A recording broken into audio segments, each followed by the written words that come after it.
So it all begins with the humble wine glass.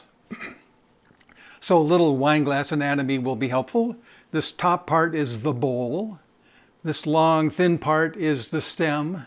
And this big flat bottom part is called the foot. So in essence, this is a glass bell. And the way that bells work is you put energy into it, a broad frequency of range of frequencies, and the bell suppresses all but the musical ones, which is really pretty amazing. So the geometry of the bell matters. So although this one has roughly the same size, the rim is about 2.5 times thicker. Sings considerably higher. And of course, bigger bells have lower sound.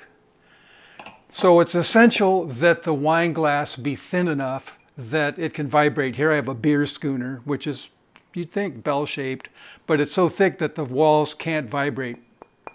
Thud. We're never going to get a musical sound out of it.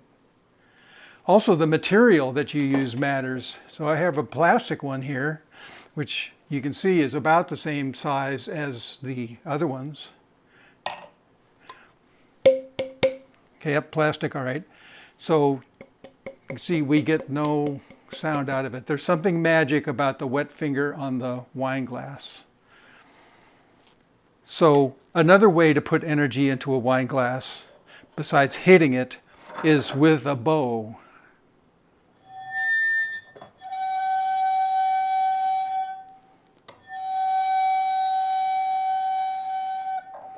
And when you play it with the wet finger around the rim,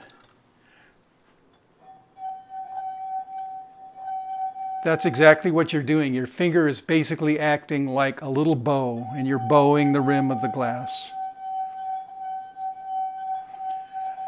So you have to get the speed and pressure right. There's a knack to it. It takes a little practice. So you also don't need water in the bowl, but it does change the pitch.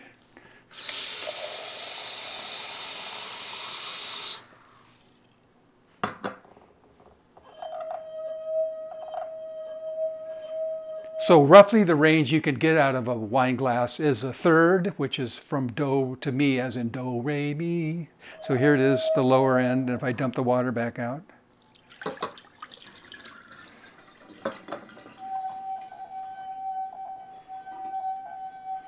It's really cool.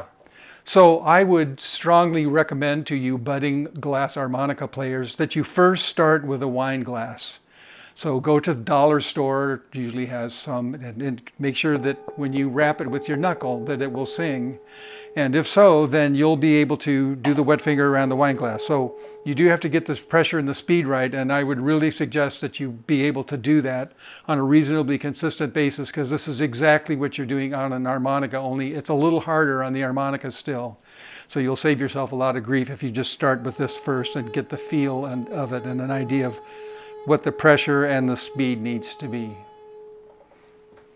So when you're trying this, be sure to hold it by the stem, not the bowl. If you hold it by the bowl, the glass can't vibrate. And not a chance.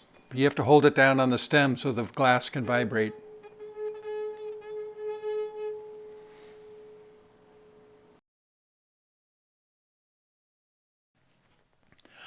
I just have to add that one of the first people to investigate the wet finger around the wine glass idea was Galileo. Galileo's father was a famous musician of his day, so Galileo received a thorough musical education as a youngster. After his publications on astronomy, arguing that the sun was the center of the solar system and not the earth, he was placed under house arrest and forbidden to publish any more books. But being Galileo, he wrote another book and managed to get it published anyway, called Two New Sciences. This book is mostly about moving and falling objects in general and introducing ideas like inertia, thus laying important groundwork for modern physics. Meanwhile, in this book, Galileo devotes several pages to the wet finger around the wine glass idea, but just a single glass. One would think that with his genius and his musical upbringing that he would have thought of having a set of water-tuned glasses and playing tunes on them. My theory is that, at the time, a single wine glass was still so expensive that the idea of having a set of them and playing tunes on them was simply unimaginable. Just my theory.